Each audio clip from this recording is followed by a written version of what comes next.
when they post this on the website, I'll have some more about Jesuit stories, but I won't tell all those Jesuit stories tonight. Joe McShane, when he was at Scranton, had an event one time when Maureen Fay and I were invited to come and talk and reminisce about our days of working with Jesuits, and it was pretty funny. We had a pretty funny time. But I had never met Maureen before, and after everything was over, we had this lovely dinner. We went back to that nice hotel in the railroad station at Scranton, and Maureen and Joanne and I sat there for about 3 hours telling each other stories about great Jesuits we'd known. I am not a product of Jesuit education, although I should have been. I grew up in Pittsfield, and my parents were prepared to send me to Cranwell School, but I resisted. Later, Cranwell, Pierce Chapel on the Cranwell campus, some of the Jesuits who remained behind when the school closed, and the remarkable vineyard worshiping community all came to play an important part in my family's life. But in the 1950s, I was happy to settle for St. Joe High in Pittsfield. As for college, two of my uncles, both priests, and the only men of their generation of Connorses and O'Briens to attend college, were both distinguished graduates of Holy Cross. Nevertheless, in what I later referred to as my only adolescent rebellion, I opted for Notre Dame. Those uncles would not be surprised that, through a series of what my spiritual director, the late Father Isaac Hecker, would have called little providences, I ended up spending 4 decades of my life on the Holy Cross faculty. Remarkably, providentially, the college was willing to pay me what eventually was pretty good money to practice my vocation, an idiosyncratic blend of American historian, Catholic layman, and observer of American Catholic life. I was and I remain amazed at my good fortune and extremely grateful to my family, to all those academic colleagues, friends, students, their parents, and generous benefactors who made it all possible. It was really quite remarkable. And of course, I'm grateful to many Jesuits. If we had time, I would review the many benefits I've received from Jesuit friendships over the years. And then in the text, I'll have all these names of people that I've known and who've been very nice to me. And I'm amazed, really, when I started to do this, how many Jesuits I've gotten to know fairly well over the years. And others who I've admired from a distance, like Father Rupe and Father Kolvenbach. All those Jesuits together, I think, had something to do with what Michael Harrington said. Harrington said the biggest lesson of his Jesuit education was the witness of his Jesuit teachers, who taught him that, quote, ideas have consequences. If something is true, it should shape your life. All these and many other Jesuits exemplified that kind of sacramental idea. They embodied, they made present ideas about being Catholic and being American that we all talked about. I knew those ideas were true and possible because I knew people who lived by those ideas. I am reminded when I say all that of a moment in Holy Cross history. The college had recently passed through the process of separate incorporation, and a predominantly lay board had taken full responsibility. The lay faculty, determined to replace the paternalism of Jesuit governance with modern academic structures of shared responsibility, eagerly awaited a talk by the lay chairman of the Board of Trustees, the new lay chairman. But instead of speaking intelligently to the faculty about higher education, the liberal arts, and academic professionalism, this man delivered an emotional, tear-filled recollection of great Jesuits he had known. The Jesuits loved it, but the lay faculty were hugely disappointed. I always remember that day. So I will say no more of great Jesuits with a few thoughts, I will say no more of great Jesuits and nothing of thy few thoughts about their shortcomings. I will instead turn to more serious matter, our shared commitment to the American Catholic community. In my last visit to BC in May, for the first of this 2-part series of lectures, I spoke about the trajectory of U.S. Catholic history. I stated then that over the last decade I've lost some of my enthusiastic optimism about American Catholic prospects. A decade ago, Peter Steinfels famously said that the American Church was, quote, on the verge of either an irreversible decline or a thoroughgoing transformation, close quote. It turns out that both may be happening, as the American church is by most, though I would argue not all measures, undergoing both transformation and decline. Generalizations are risky because American Catholics are, as always, diverse. They are found in every section of the country, in every social class and ethnic group, and unlike their parents and grandparents before them, they engage in a dizzying variety of religious practices. If belief is summarized in the ancient creeds, they are doctrinally orthodox, and they make their own many of the principles of Catholic social teaching. But they have reservations about some moral teachings, especially when those teachings interfere with what they take to be their personal responsibilities, ignore the Church's pastoral experience, or are extended without consultation to matters of public policy. Astonishingly, Catholics and even bishops are politically and ideologically divided, and we Catholics have had our own experience of culture wars, with the conservative side almost always winning, at least in ecclesiastical politics. And the basic stance exemplified by those Jesuits I named above, or in those names, the basic stance of those Jesuits, positions anchored in Vatican II and in careful assessment of their American responsibilities, is at risk, on the defensive, lacking organized, popular, and institutional support. To put it far too simply, middle-class Catholics and Catholic colleges and universities prosper, but the American church as a whole remains in crisis. Or, to bring it home, a friend of ours, a friend of our family, suffered through the recent battle over gay marriage in Maine. In that political conflict, the local bishop took the organizing lead and defined the ballot question as a matter of basic Catholic belief and doctrine, dividing this person's wonderful parish, upsetting local young adults, and leading a group of her Catholic friends to ask, why are they trying to drive us out of the church? At Thanksgiving, when we saw her, with her usual compassion, she expressed her sympathy with me because on many issues my friends and Joanne and I have cared about, things are not going very well. She said, you always loved America and you loved the Catholic Church. They're both in a lot of trouble, if you haven't noticed. After 40 years, it's a little depressing sometimes. Things are not going very well. And let us be very clear, these are serious people, concerned about ideas. She and her friends learned in school, several of them in Jesuit colleges, and found confirmed in that parish by their pastor and by visiting BC Jesuits, a number of whom I know very well. As they see it, their problem with the bishop is not simply a matter of clumsy political posturing, but is about very basic matters of faith, morality, and pastoral and civic responsibility. I love Robert Orsi's simple statement that religion is about what matters. And these conflicts in the American Catholic community truly matter. I guess that's my theme for tonight. So after 40 years, I once again would talk as a collaborator. Remember that term about Jesuit lay collaboration and being a Jesuit collaborator had all those kind of resonances historically, but here we are. So I speak as a collaborator with my Jesuit friends, once again talking to them about the politics of the American Catholic Church. Looking back on it, I have to admit that when I first came into contact with Jesuits in Montreal in 1964 and later in Worcester in 1969, I have to put a little footnote to that. My first contact with Jesuits was in my father's living room after the terrible fire at Shadowbrook in Lenox. And the two brothers, Brother Frost and Brother Bourey, I think were their names, had come to my dad to ask him if he could take the cows and take care of the cows until they figured out what to do with the farm at Shadowbrook. So we did take the cows on our farm, which was about a mile up the road from our house.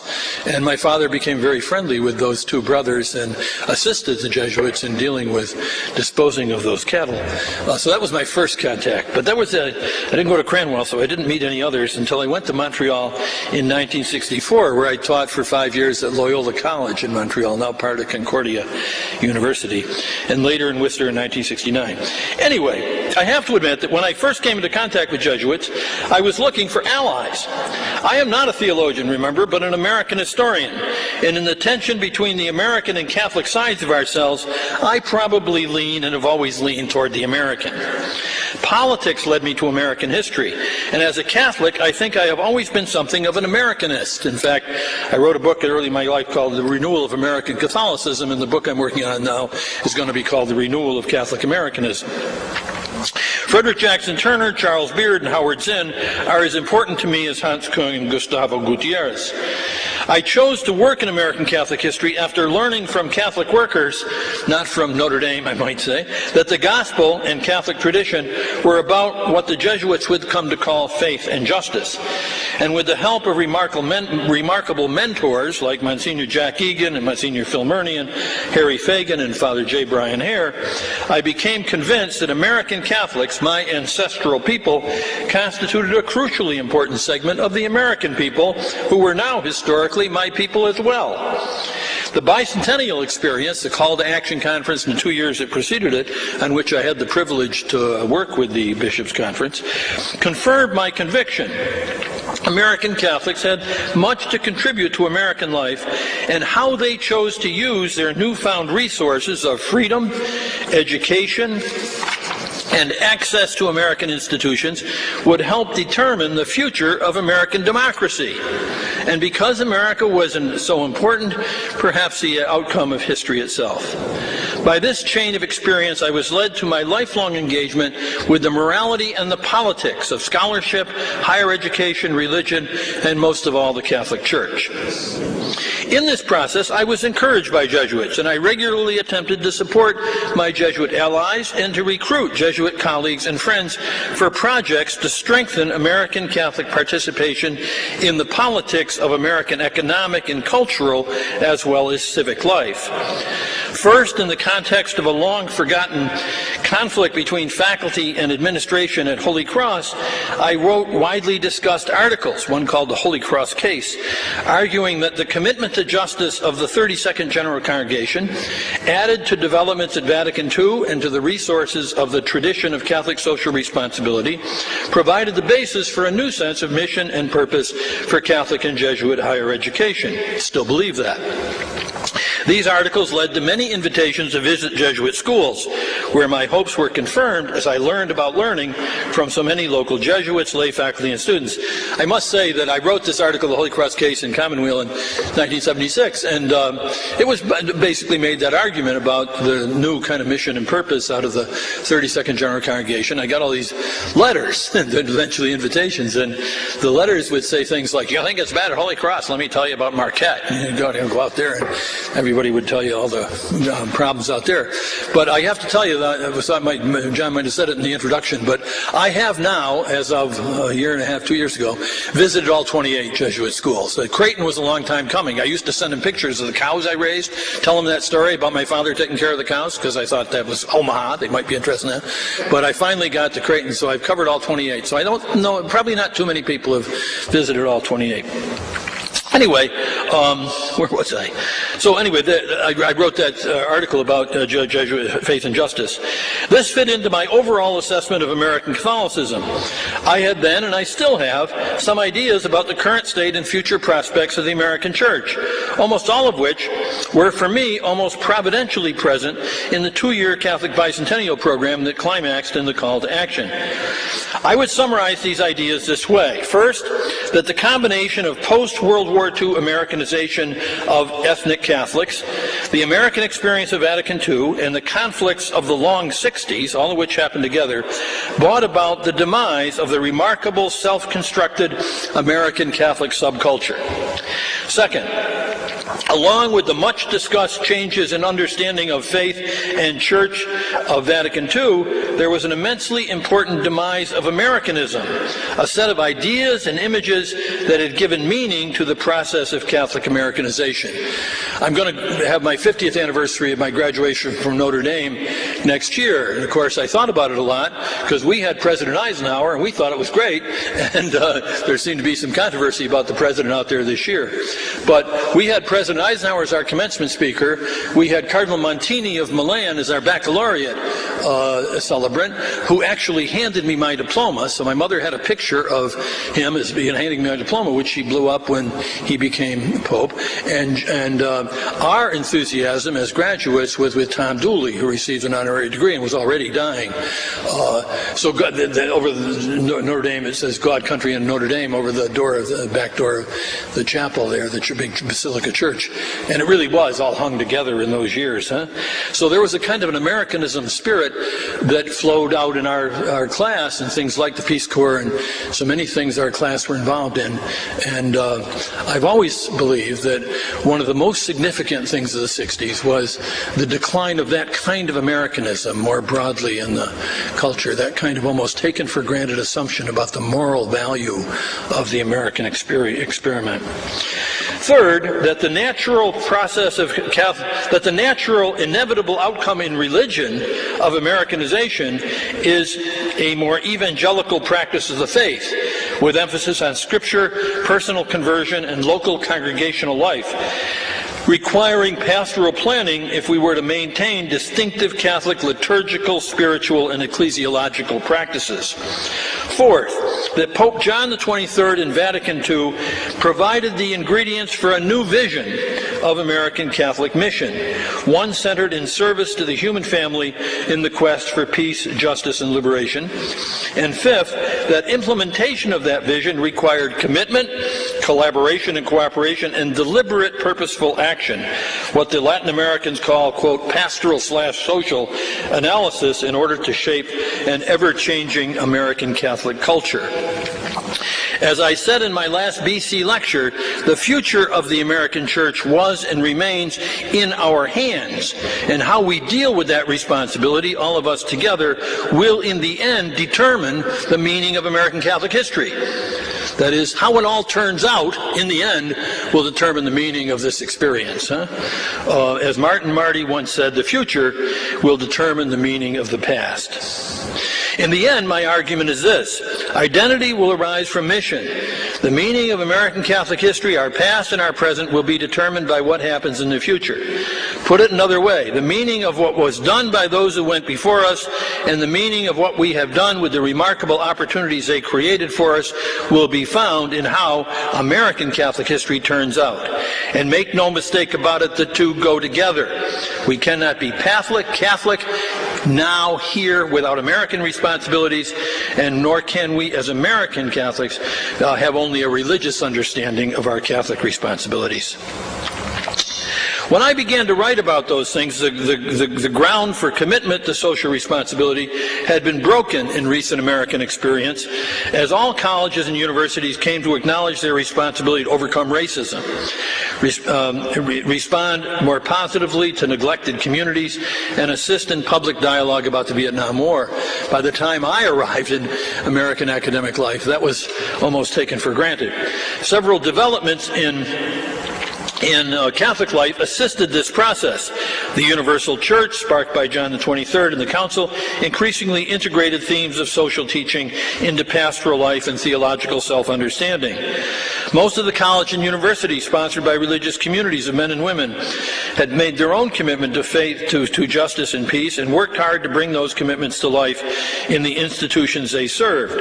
When I arrived at Holy Cross, that was the year that they were founding the Center of Concern in Washington as a national Jesuit think tank on questions of international responsibility. And Joe Fahey, who was one of my early friends there, actually went to Washington, was going to be part of the founding group, but then was persuaded to come back to Holy Cross start. But there was a group there, Bill Ryan, I got to know, Bill Callahan from this province, and Peter Henryo, who showed up eventually and became kind of a partner in some of this work on justice and higher education in a lot of projects we did together.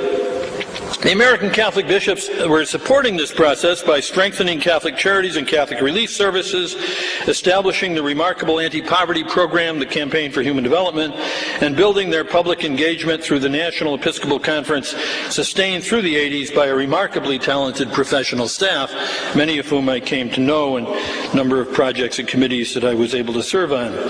Under the leadership of Joseph Cardinal Bernardine and Father Hare, the bishops enriched national dialogue on racism, economic justice, nuclear weapons, human rights, and the value of human life from conception to natural death. There was a particular theological approach involved.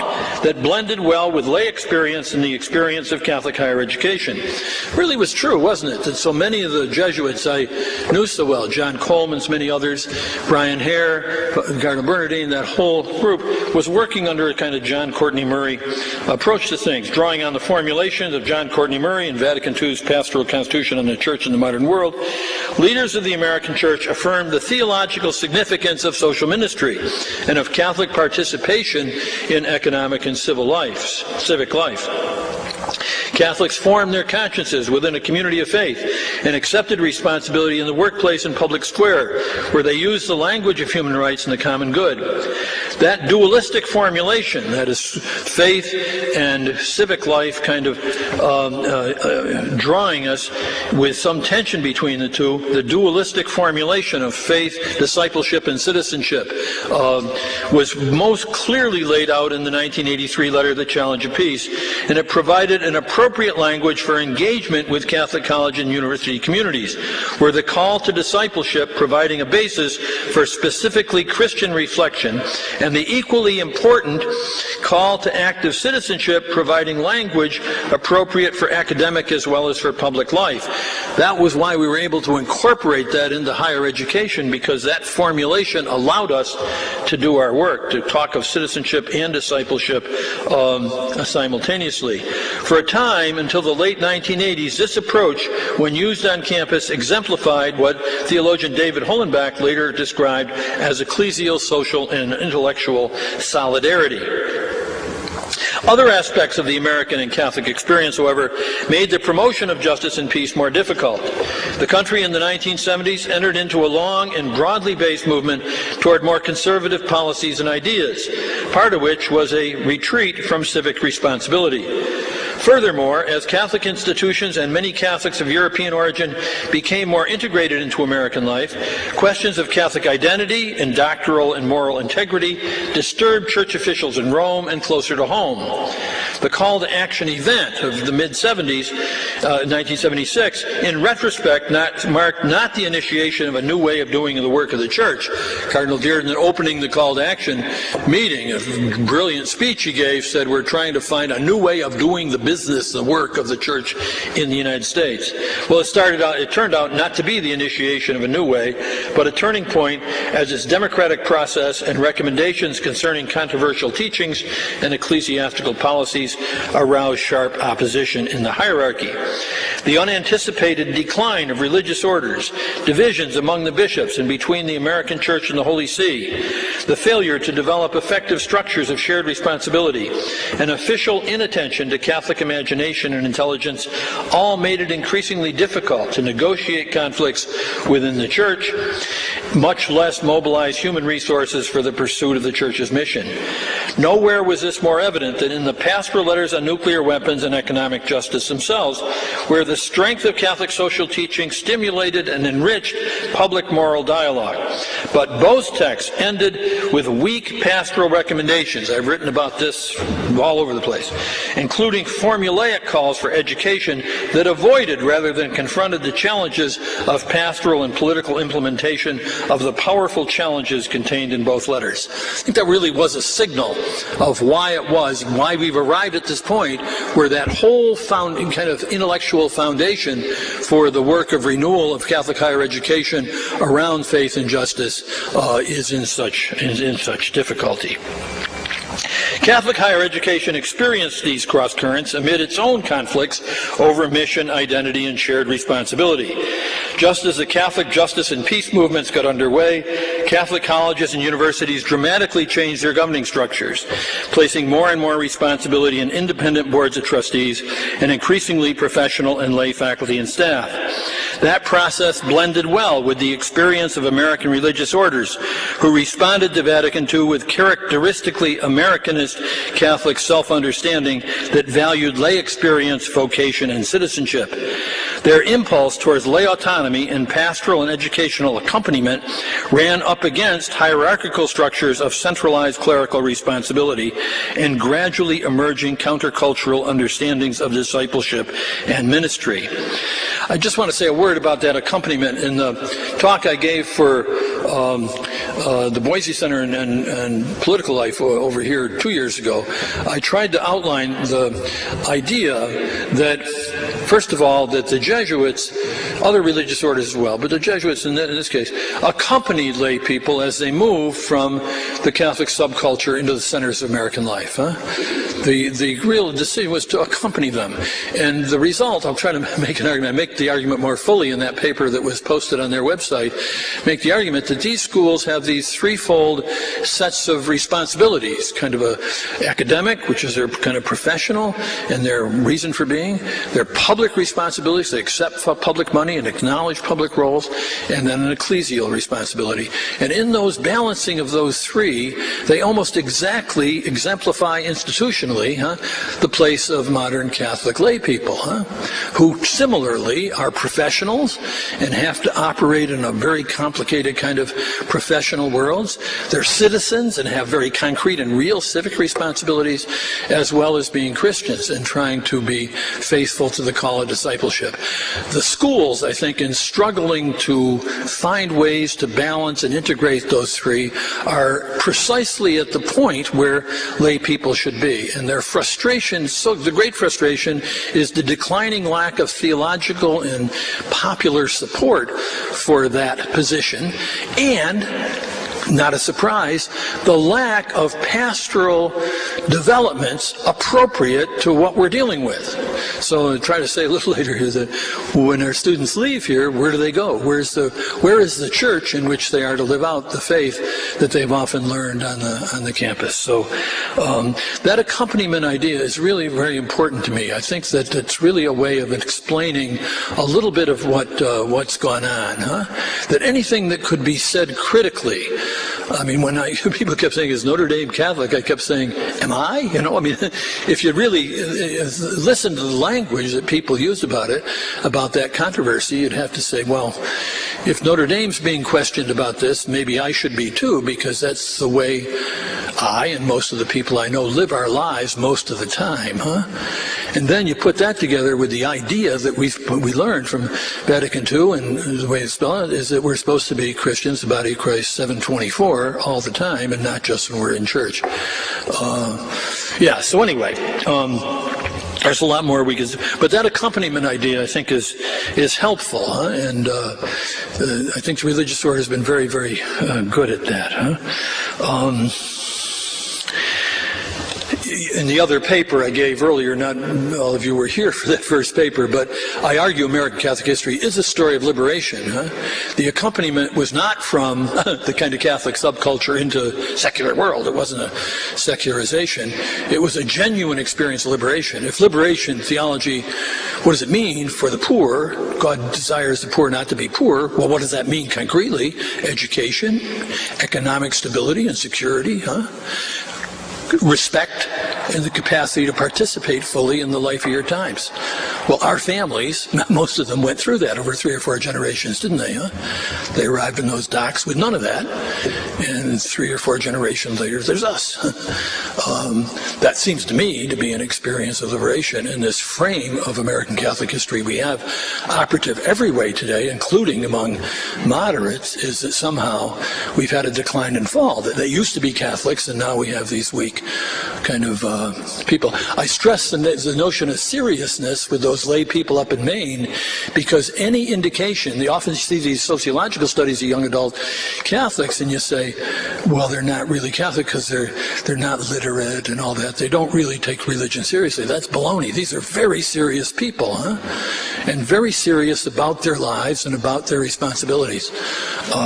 Anyway, and that's a result of liberation. So then I tried to argue in that first paper, liberation is not the whole story, because liberation, in that way I explain it, brings with it responsibility. You can't have one without the other. If you're liberated to participate fully in the life of your times, then you share responsibility for what's going on. So social and political responsibility are the natural outcome of an experience of liberation. You're not an outsider anymore. You share responsibility for the life of your times. Well, we could say a lot of things about the many, and I will in the paper we post, about the many good things that have been done to implement faith and justice in Jesuit schools and social responsibility in Catholic higher education, and there's much to be very proud of.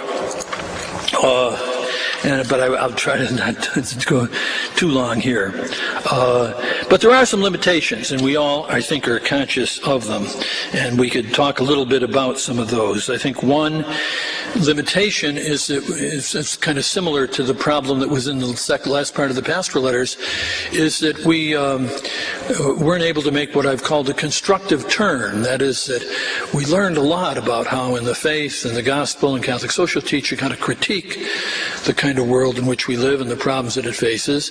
And we learned a lot about the sense of responsibility that one must take action to do something. But what we often failed to do was to make the constructive turn to say, how is it that we go about actually solving these problems? I think many of the liberation theology people these days in South America are very directly dealing with that. How do we take that step towards affirming the kind of professional and political and civic kind of work that needs to be done to fix things, to make a broken society better.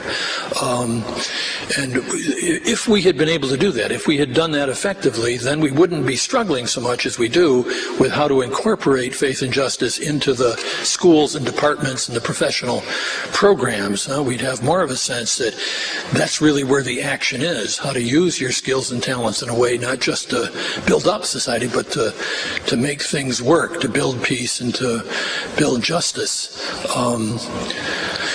You think of that a lot. We have an ethics taught usually as a kind of personal ethics. What can you not do in the different professions and in business? In the pastoral letters, the peace pastoral, the ethic with some teeth at the end was an ethic of exemption, civil disobedience, refusal of immoral orders, maybe having to withdraw from defense plans, but there wasn't a positive call to engagement with peace building.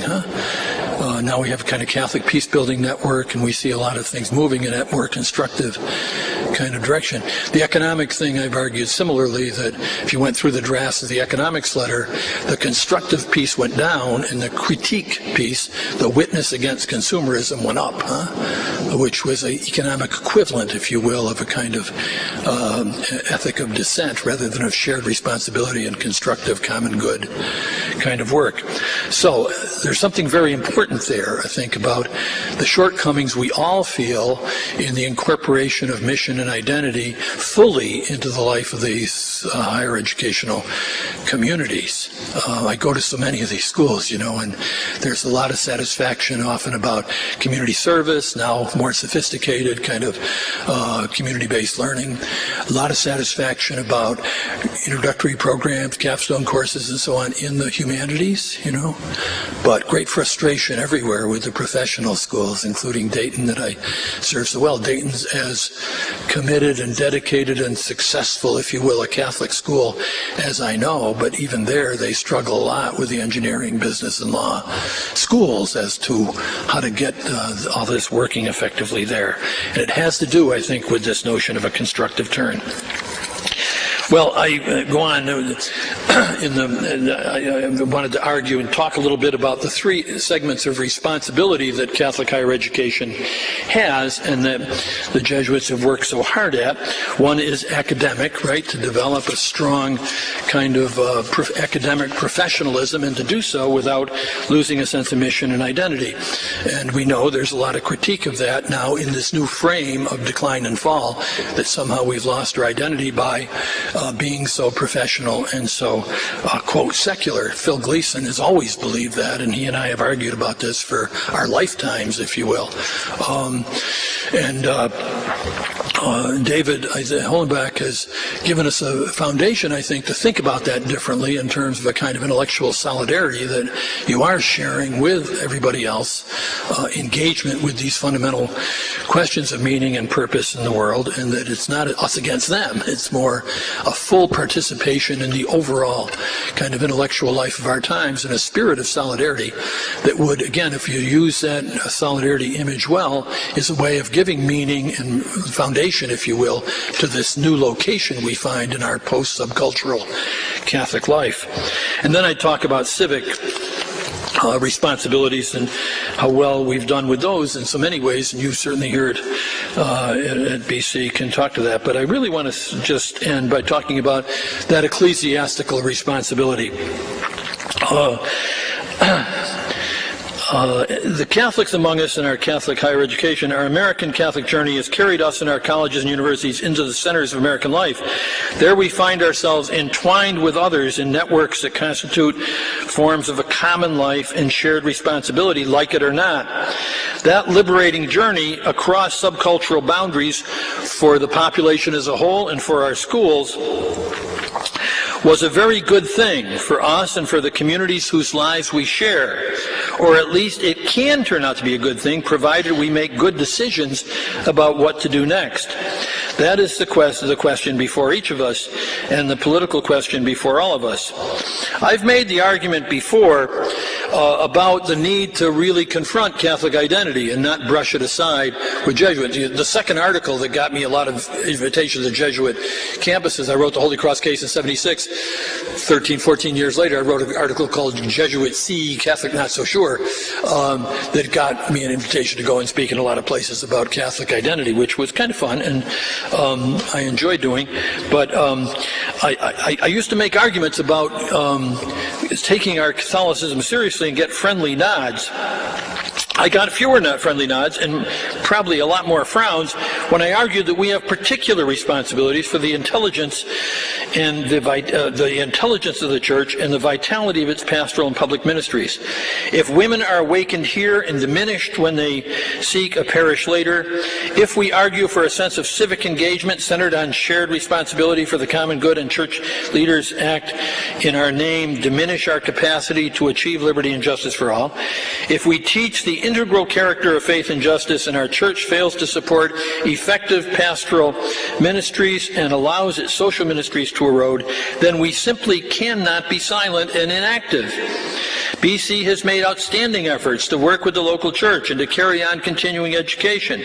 But I suspect that even here, where so much has been done, serious reflection would leave you and I wondering about what happens to our students when they enter the life of our country and our church. The time has come for all of us involved in Jesuit higher education in the United States to take a hard look at our Catholic responsibilities. Over 3 decades and more of continuing conversation about Jesuit mission and identity, each of our colleges and universities has wrestled with the Catholic question. We have every reason to take pride in our fidelity to the Church and our participation in its mission through our core work of research, teaching, and engagement with questions of faith and justice.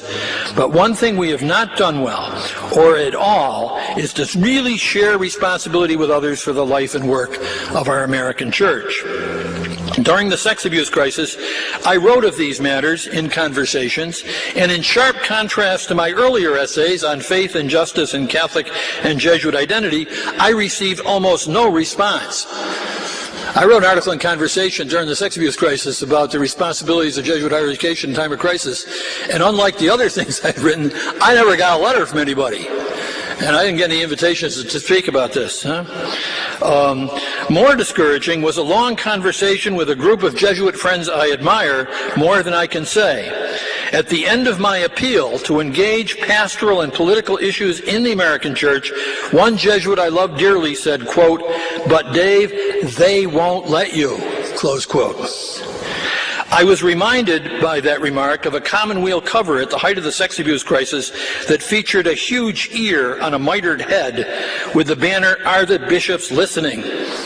At such times, more American than Catholic, I guess, I thought that perhaps my church was better suited to monarchies and assorted autocracies, where the knowledgeable elite could advise the powerful leader, than to democracy with its many problems of shared responsibility. I speak here of all of us who work in Catholic ministries, not just Jesuits.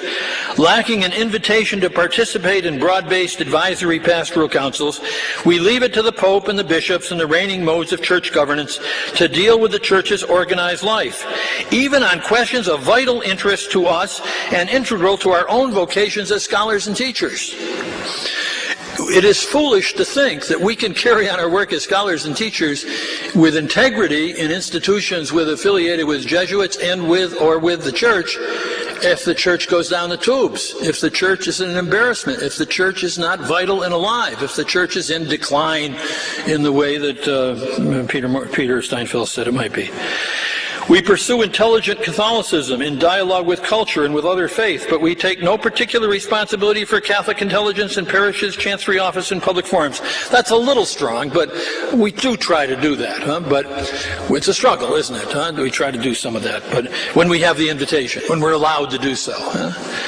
We inspire and educate young women for lives of leadership in church and society, then shrug our shoulders when words and actions across the church insult Catholic women, including our own Catholic women, faculty, staff, and students. We take pride in the intelligent faithfulness of many of our graduates, yet we say and do little about the limited availability of vibrant parishes and apostolic movements which can sustain those commitments over a lifetime, even when we know those movements are out there, and with a little bit of help from us could probably be much more available across the country. We awaken and inform consciences about pressing questions of justice and peace, but rarely collaborate with the church's sometimes embattled social ministries and ignore the fact that in part through our own choices, existing political options have long left many serious Catholics politically homeless. Most of the Catholics in public life we honor so sincerely either give little attention to the Church's teaching and pastoral experience on questions of social justice and international peace on the one hand, or they ignore the Church's equally strong teachings about questions of the beginning and end of life. Either way, some of us complain about the politicians, the voters, and even the bishops, but rarely do we admit that perhaps we bear some responsibility for this situation. As you probably all know, there's a group called Catholics in Alliance for the Common Good that tries very hard to kind of organize support for the broad understanding of Catholic social teaching, and it struggles a great deal to find support among educated Catholic leaders in ministry or in higher education. Such detachment will simply no longer do. Our American church, not off in Rome but down the street, is in deep trouble. The crisis is obvious in some parts of the country, perhaps less so in a quiet diocese or in one of those pleasant parishes where our closet Congregationalists are content if they have a good pastor and an effective pastoral staff. Our family had a parish in Maine where our daughter was in, and it was a great parish, but of course the pastor's retired, new pastor comes in, got 5 parishes now clustered together. Amazing. But here on our campuses, Jesuits and active lay faculty and staff know better. The integrity of the church, the credibility of its leaders, and the fabric of trust that sustain the church, I'll say it again, the integrity of the church, the credibility of its leaders, and the fabric of trust that sustains the church's common life are all in grave danger. And we, all of us, are involved and responsible, like it or not. At the end of 2007, I wrote to several Jesuit presidents.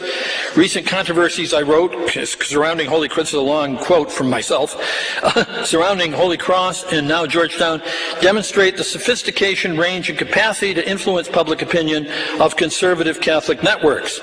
I became familiar with this myself during the 2004 election cycle when the Republican Party, with Catholics in important leadership positions, had amazing Catholic outreach through partisan Catholic teams, organizing in key states through affiliated 501c3s and C4 organizations, and through such apparently nonpartisan groups as Catholic Answers, the National Catholic Prayer Breakfast, and Priests for Life, all well-funded and run by talented and dedicated people. Since then, Catholics in Alliance for the Common Good and its affiliate, Catholics United for the Common Good, which I should say was headed at that time by Holy Cross and Weston graduates, have tried to mobilize similarly, if vastly less well-resourced, capacity not for the Democratic Party, but for the Bernardine-era consistent ethic of life and Catholic teaching on justice and peace as they learned in Catholic higher education. Their work is not the Catholic left as compared to the Catholic right, but support of what once has been the position of the national hierarchy, Cardinal Bernardine, Cardinal McCarrick, and Father Brian Hare, and represented in 2004 by Faithful Citizenship. The draft, this was at the time 2007, the draft was being written, the draft of the 2008 version is in the hands of the bishops and reflects the hard work of moderate Catholic insiders with almost no external support. Nobody outside of the Catholic insiders tried to influence the writing of 2008's Faithful Citizenship. you understand what I'm saying? A lot of people on the so-called Catholic right did try to influence the writing of the 2008 Faithful Citizenship. Almost nobody tried to influence the writing of the 2008 version. Some of us wrote lots of letters to people and said, visit the local bishop, get some people from Catholic Charities and so on, go and see the bishop and have a talk with him before, but very little of that was done. With almost no exception. While careful readers will catch the comprehensive life ethic in 2008, sections will play strongly into the hands of conservative networks. I mention all this to support that many elements of that network are more Catholic than Republican and are available to groups like the Cardinal Newman Society to move against Catholic higher education. And of course, they have done so with the sophisticated assistance of First Things, columnist George Weigel, and even Cardinal Dulles, noting his speech at Assumption College that fall, as reported in the Worcester Catholic Free Press. You know as well as I that groups that have historically represented the pastoral, now listen to this is important. You know as well as I that the groups that have historically represented the pastoral needs of the church, in the politics of the church, and held the center against what passed for the left, among whom I occasionally found myself, and the right, are not as well organized and influential as they once were. I have in mind the National Federation of Priest Councils, the Major Conference of Superiors of Men, the Leadership Conference of Women Religious, see what's happened since I wrote this, and individual religious communities. Catholic Charities and Catholic Relief Services are influential, but they have serious problems of their own, and God knows where they're going to end up. Deacons, pastoral ministers, teachers, and other professionals in church ministry are for the most part unorganized and easily overcome by well-organized conservative networks. A lot of stories. I had in this one witnessed an incident in Minnesota, and I'm in Cincinnati area this year, and we have the firing of the sister who taught for 40 years. There are few networks of social ministry, and diocesan social action offices are shrinking, if not disappearing, even in historic centers like Cleveland and St. Paul. Social action offices there, once the kind of flagships in the country, are down to 1 or 2 staff people. And as you know, the USCCB, the Bishops' Conference, has undergone major changes in its mission and its staffing, while few noticed, and no one away from the First Things and pro-life movement took much notice. And the failure of Commonweal, American, National Catholic Reporter to find substantial resources all but guarantees that church personnel will be less well informed than ever about church politics and less capable of shaping Catholic public opinion. So in the next part of that letter to them, I talked about Voice of the Faithful and what it had tried to do and how little support it received, again, from Catholic leaders. I fully understand the difficulty of assisting a group that is accused of opposing the hierarchy or of being in dissent. But surely our institutions will pay a very heavy price if our American Catholic Church and its public face continue in the present direction. Can we uphold the Church in theology, in Catholic studies, and in Catholic ministry if what we present is contradicted by daily experiences of the Church? Just think about our generation's long experience of women, I mentioned again, and not finding a home. We share, most important, we share with our bishops and our people responsibility for Catholic intelligence and imagination. If we are excluded from structures of shared responsibility, or if those structures do not exist, we are still responsible and must seek ways to exercise those responsibilities. The fact that they won't let you is not an adequate answer. I do not know what is the right strategy at this point, but I would like to ask you to promote membership in active organizations and financial support for them among your board members, alumni, and staff. And then to do 3 things. First, this is addressed to Jesuit presidents, talk among yourselves and with your key advisors about how to counter current pressures on Catholic higher education. In that conversation, ask who are your allies, especially your organized allies out there in the Catholic community. Second, arrange informal meetings of key campus people with activist Catholic leaders, lay leaders, perhaps with an agenda of lay participation and shared responsibility. And I could be concrete about that if you want me to. and try to translate the agenda of call to action, which I mentioned, not call to action, of Voice of the Faithful, which I mentioned earlier, into concrete kind of projects. And third, arrange for frank discussion of church politics at board meetings of the AJCU and ACCU. Well, that's an appeal, I guess, for Catholic engagement in Catholic politics for the sake of the church, but I have argued the church is so important for the sake of America as well. How the Catholic community goes will have a lot to do with how the American project works out. And it's really important. I thought to myself, my kids wondered why I accepted the position at Dayton, and I think I accepted the position at Dayton because these people said they wanted to help me do that. They wanted to help me make this argument about American Catholic responsibility. So I'm going to try to do it. Let me finish. In an earlier version of this talk, the thing I did for Joe McShane, I ended by mentioning three great resources offered to the rest of us by the Jesuits I have known. Faith, that is a set of ideas about how one might find meaning in life and in its history, a phrase from the Holy Cross mission statement. Hope, that our work here is of value, contrary to the creeping nihilism David Hollenbach once reported finding in American higher education. And love, on good days convincing the rest of us that we, all of us, are important. How often, as our National Jesuit Seminar visited campuses years ago, when I was with them, people gratefully reported their experience of Jesuit cura personalis. I still honor those gifts and pray for the vocations of the young men I have known who have entered the Society of Jesus in recent years. But today I would end differently, with an appeal to my Jesuit friends to once again fall in love with America, with this United States and its people, our people. Many years ago, when the Catholic Theological Society of America was still mostly clerical, I was invited to offer a keynote address. I began by quoting Woody Guthrie and asked for theological reflection on the fact that finally this land was our land. My friends in the audience were amused and smiled, but most participants seemed puzzled, a few hostile. Indeed, at almost the same time, a national Jesuit team of scholars, all of whom were friends of mine, assigned to examine the American context of Jesuit ministries, had concluded that the United States was probably the least favorable setting in the world in which to preach the gospel. My gestures towards civil religion, therefore, seemed odd, so I abandoned my plan to ask the theologians to sing a little Woody at the end. I won't try that tonight either, but I do want to remind you of a remark made by Jesuit sociologist John Coleman in a great essay on Catholics and politics many years ago, that republics thrive when their citizens love them.